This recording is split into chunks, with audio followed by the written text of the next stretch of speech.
Hi friends, welcome to Kulathur cooking. நம்ம இன்னைக்கு ஆட்டுக்கால்கள் வச்சு சூப்பரான டிஷ் தாங்க செய்ய போறோம். ஹோட்டல்ஸ், ரோட்டு கடைகள் எல்லாம் கிடைக்கக்கூடிய ஆட்டுக்கால் ஃப்ரை வாங்க எப்படி செய்யறதுன்னு சொல்லி பார்த்துடலாம். ஃபர்ஸ்ட் இந்த டிஷ் செய்ய கிளீன் பண்ண ஆட்டுக்கால்களை எடுத்துக்கோங்க. இந்த ஆட்டுக்கால்களை ஒரு குக்கர்ல ஆட் பண்ணிக்கோங்க. இது கூடயே ஒரு டேபிள் ஸ்பூன் இஞ்சி பூண்டு, அரை டேபிள் ஸ்பூன் மஞ்சள் தூள் ரெண்டையுமே ஆட் பண்ணிக்கோங்க. இது கூட அரை டம்ளர் தண்ணி சேர்த்துக்கோங்க.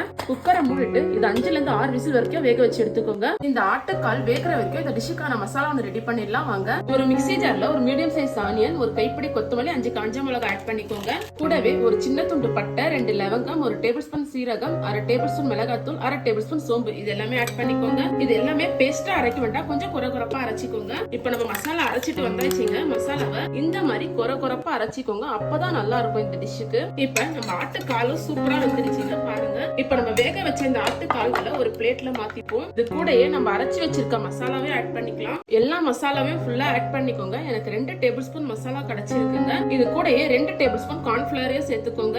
இது எல்லாமே போட்டு நல்லா மிக்ஸ் பண்ணிக்கோங்க. நான் இன்னைக்கு ஒரு ஆட்டுக்கால் எடுத்திருக்கேங்க. நான் சொன்ன அளவுகள்ல நீங்க பண்ணீங்க அப்படின்னா கரெக்டா 2 டேபிள் ஸ்பூன் ஃபுல்லா மசாலா கிடைக்கும். இது ஒரு ஆட்டுக்காலுக்கு சரியா இருக்கும் உங்களுக்கு இந்த மசாலா. இப்போ இந்த மாதிரி மிக்ஸ் பண்ணதுக்கு அப்புறம் 1 டேபிள் ஸ்பூன் உப்பையும் ஆட் பண்ணிக்கோங்க. உப்பையும் ஆட் பண்ணி நல்லா மிக்ஸ் பண்ணிக்கோங்க. இந்த மாதிரி மசாலா ஃபுல்லா மிக்ஸ் பண்ணதுக்கு அப்புறம் இப்போ வாங்க நம்ம இதை ஃப்ரை பண்ணிக்கலாம். ஒரு ஃப்ரை பேன்ல 50 ml ஆயில் ஊத்திக்கோங்க.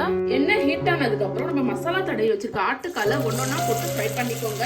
இந்த மாதிரி எல்லாமே போட்டதுக்கு அப்புறம் ஸ்டவ்வை மீடியம் ஃப்ளேம்லயே வச்சுக்கோங்க. ஒரு 5 நிமிஷம் கீழே ஃபுல்லா குக் ஆகட்டும். அதுக்கப்புறம் நம்ம திருப்பி போடலாம். இப்ப 5 நிமிஷம் ஆயிடுச்சுங்க. நம்ம திருப்பி போட்டுக்கலாம். பாருங்க, மசாலா எதுவுமே பிரியல. நீங்க உடனே திருப்பி போட்டீங்க அப்படின்னா மசாலா ஃபுல்லா பிரிஞ்சு போயிடும். நீங்க ஃப்ரை பேன் இல்லாம தவால கூட செய்யலாங்க. பாருங்க எவ்வளவு சூப்பரா இருக்கு. எந்த மசாலாவும் பிரியாம இருக்கு பாருங்க. நீங்களும் இதே மாதிரி 5 நிமிஷம் கழிச்சு திருப்பி போடுங்க, இல்லைன்னா மசாலா பிரிஞ்சிடும். இந்த மாதிரி திருப்பி போட்டதுக்கு அப்புறம் மீடியம் ஃப்ளேம்லயே வச்சு குக் பண்ணிக்கோங்க. நம்ம திருப்பி போட்டிருக்க சைடும் நல்லா ப்ரௌன் ஆகட்டும்.